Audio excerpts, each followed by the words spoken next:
It's time. Boop, boop. All right. Tagging my co-host. Boop, boop.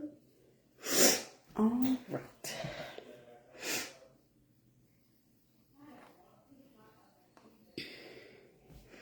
Okay. Hey, everybody.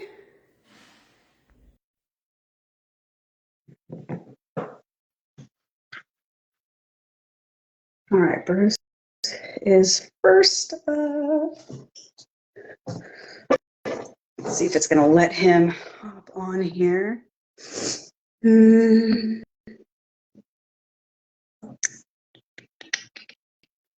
going to try this again, Bruce. It doesn't like me today. 1 second. Ooh.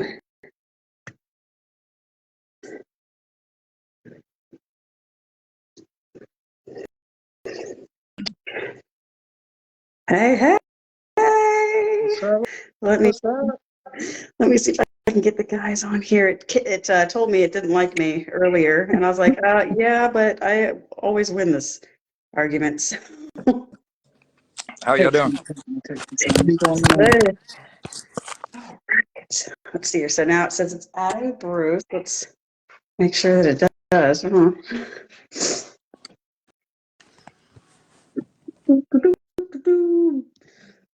All right. All right, two trains. Let's see if we can get you on here. You'll probably hear it maybe a couple times this evening. But Bruce has like a train that's nearby where he goes live. And so like you hear it in the background. So I started calling him Two Trains. So every time that I actually hear it in the background, I always just Two Trains. Yeah. I'm stupid. Don't mind me. I'll see myself out. It's okay. Don't unfriend me. Like Homer Simpson when he goes in the bushes. Yeah. Yes. Seriously, I'm gonna see myself out now. Yes. Okay. So it's not here. 1 second. Let me see if it's gonna let me do it that way. See if it'll let me do it by way of invite, because that's how I actually got you on here. Rolando, how you doing? Oh, how you doing tonight? Pretty good, man. What about you? Man, I'm doing good, man. And thank you for joining us. This is gonna be good.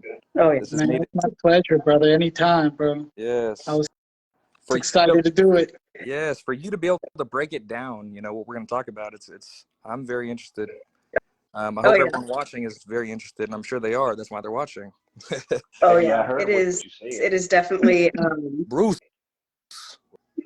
Bruce, oh, brother. Hey, I heard the 2 Train story too, because I wasn't on it. I was listening to it. You're like, but I was listening to you talk about me though. Yeah. But okay, so now that we've got everybody on, everybody, this is Rolando Mata. What's up? So if you guys aren't familiar with him, he is everywhere, everything, all at once. I mean, you know, from hosting, judging, your history as, you know, I know you've handled and bred and all that good jazz. So like, feel free to go ahead and introduce yourself. We usually start with, you know, just once again, introduce yourself, but telling everybody like how you got started in this, like what brought you to Bullies. All right. Well, ABKC Senior Judge Rolando Mata. Most of you guys already know me. I've been around for a minute now. So, man, don't want to tell my age too much, but I started probably about 25, 30 years ago. Somewhere. But, I mean, as far as dogs, always had dogs. Always been around dogs all my life. I started showing UKC pit bulls, of course. It was before the American Bullies started.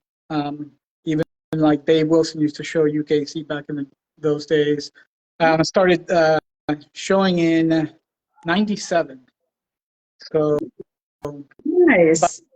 By I think 99 or I'm sorry. yeah, 99, 2000, something like that. I had my first top 10 dog, and I just kind of did that every year. Every year I try to bring another dog out. So I did like 7 years every year, just bringing a new top dog, except for my last 2 years was the same. And that's kind of one of the things that got me into the bully world, sort of, right? So back then it was, I think, 2005.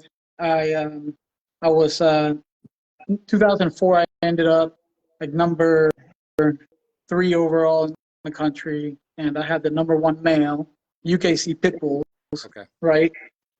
The next year, fast forward 2005, showed him even more. Same dog, even better. A year more mature, me even better. And man, I was getting wins. I ended up like #7 or something like that, but I didn't do it, not even at the rate that I did the year before. And the reason was the American Bully. So the American Bully had gotten into the scene. So for years leading up to it, we saw that the ring dogs in UKC get a little heavier and heavier and heavier, going more bully, away from the racier American Pit Bull Terrier. So all of a sudden they said, dogs are getting too big. UKC had just started. Yeah. I wouldn't say had taken off. I mean, it wasn't known to the masses. You know what I'm saying? Yeah. Most of the shows were still barbecues outside, not real big, huge events, whatnot. So,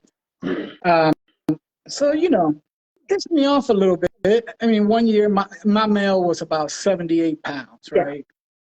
Probably about 20 inches tall, 78 pounds. Still a pit bull, but the UKC style pit bull that I was crushing it in the ring for years. Then all of a sudden it's like, we see all that. And this is what I always tell everybody, right?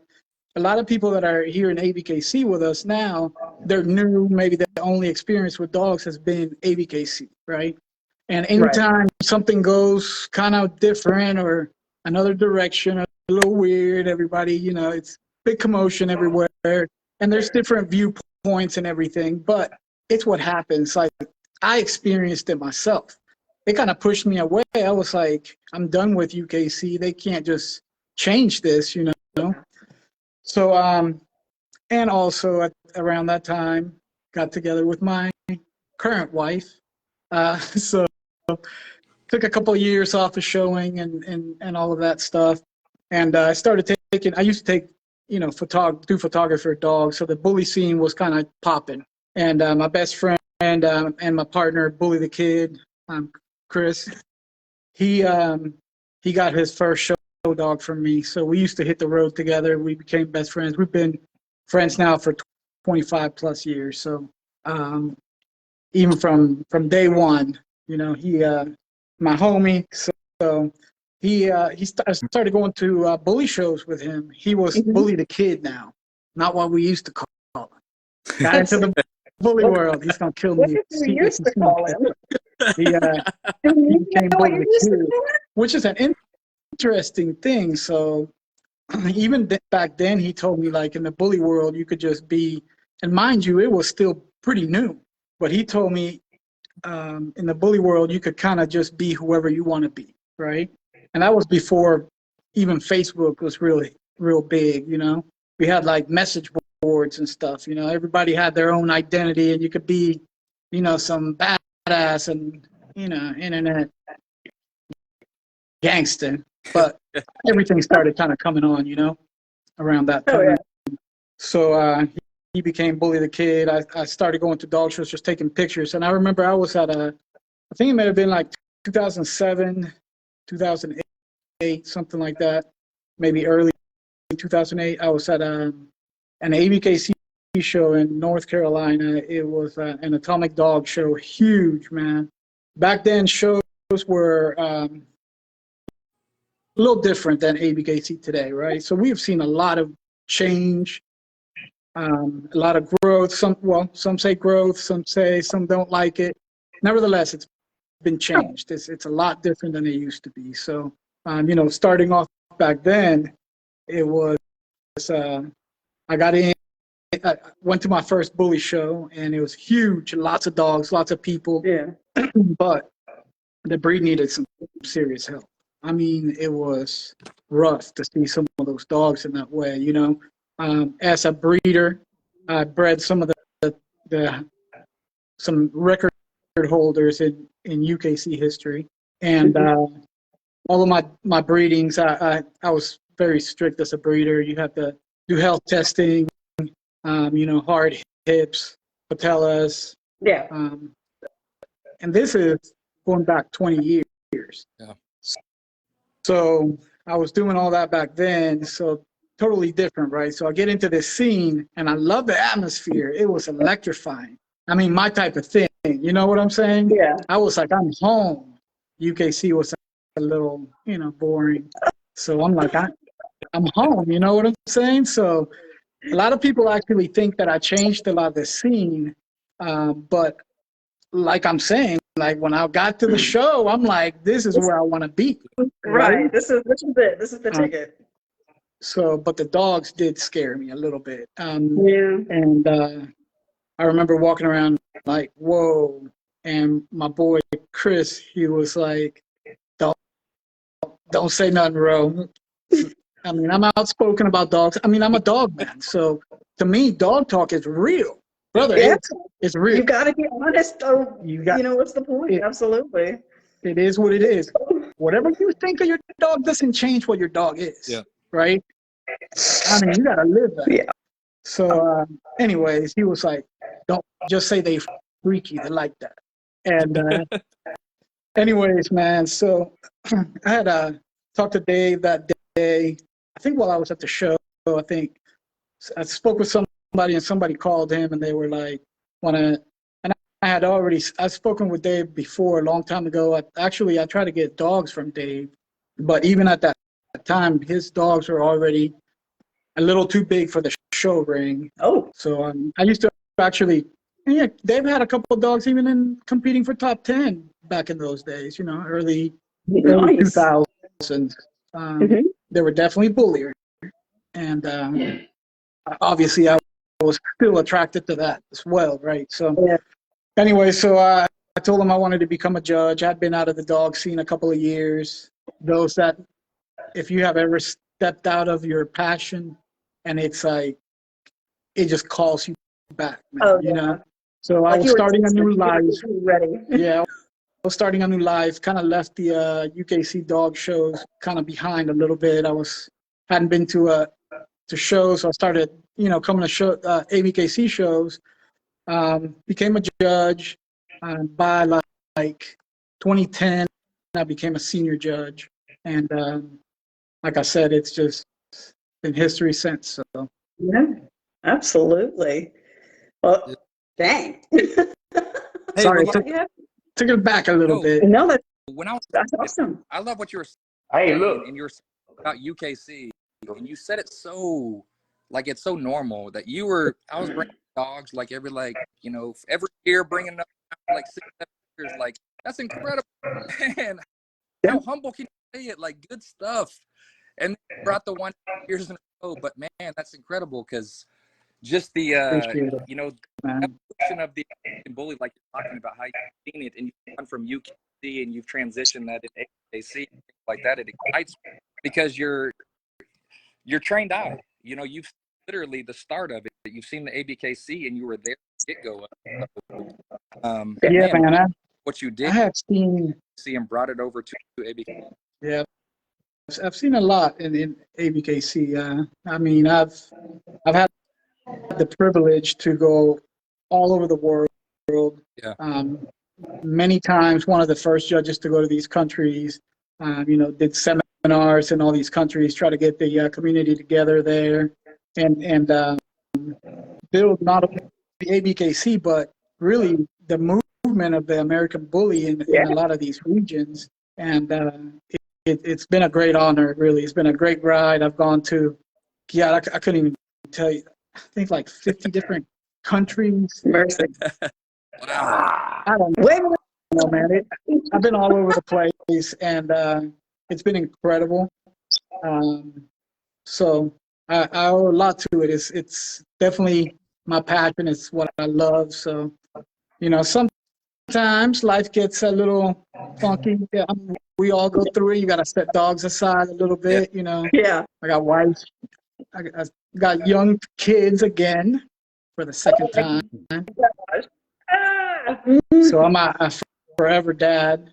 So, I step back a little bit, and then sometimes I just kind of jump in. So I'm glad that to see good people like you guys take the initiative to do things like this and reach out to the community and really try to not only get the community together on a positive note, but to inject some knowledge and some positive movement into this, because it has been a movement for so many years, and it's kind of easy for somebody that's just kind of jumping in to get in here and see all the negative stuff, right? Everything that's wrong.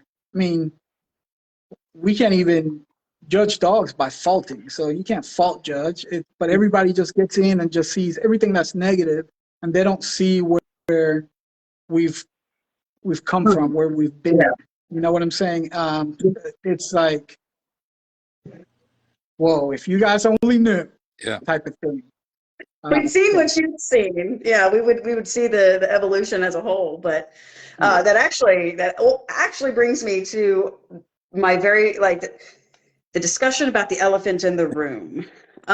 It's something that some people have so many questions about, but are afraid to ask because, I mean, to be honest, since it's one of the very, very baseline items for our breed, some people feel that if they don't already know everything there is to know about it, that they've somehow already failed. So a lot of people are just afraid to ask about it, but I'm not. So Nobody should be. That's the beauty about dogs, right? yeah. Every dog is a new experience. You learn. It's like you constantly learn. Every time I step in the ring, every dog that you train, every dog you have in your house that pisses on your floor, everything is new. It's like you can't be afraid to ask, man. We got to have these conversations. That's part of Yeah. being a dog, Yeah. man, woman. Yep. So the question of the evening to start everything out with again is the elephant in the room, and that's breed type. A breed type, man. A lot of confusion, around what that actually means, and by way of defining it, and basically like how important it is, to not just the preservation of the breed, but the evolution of the breed. So I figured, who better to talk to about that than you? So, Yeah, first and I foremost, think, how do you define it? yeah, I think breed type is, and I used to do this little seminar that I used to do when I'd go, mainly out of the country, on breed type. But I think one of the biggest confusions on breed type. Hold on one second. I'm sorry. Is that everybody just sees breed type as bully. So it's like one mass. So breed type is the entire damn dog, the whole thing, as it's described in the breed standard. I'm talking about the whole thing. There's 5 key elements of it. So there's breed character, silhouette, head, movement, coat. 5 key elements of breed type. They all make up. Those are all laid out right there in the standard. The standard is division of the breed, and that's it. So I think that's a confusion, right? That everybody you say, well, this dog has more breed type than the other. So breed type is either you fit or you don't. Like you have it or you don't have it. You can have less mass, less bone, less substance, less girth, whatever you want to call it. But that's one part of breed type. The total dog. Head is crazy important. And a lot of times people get it. So to them, they'll see like a head that's more bulldoggy, no Mhm. muzzle real smashed up, whatever, a lot of wrinkles, whatever. None of those things really identify the correct head for the American Bully. Yeah. So those are already out of type, right?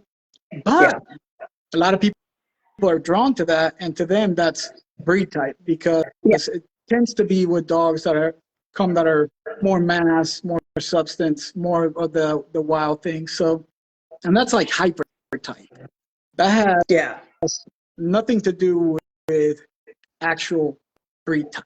You know what I'm saying? But it does in the same token, it plays on both ends, right? So we're talking about the bigger end of the spectrum. That lower end is just as bad, and I would say in the American Bully, it's probably even worse. So a lot of those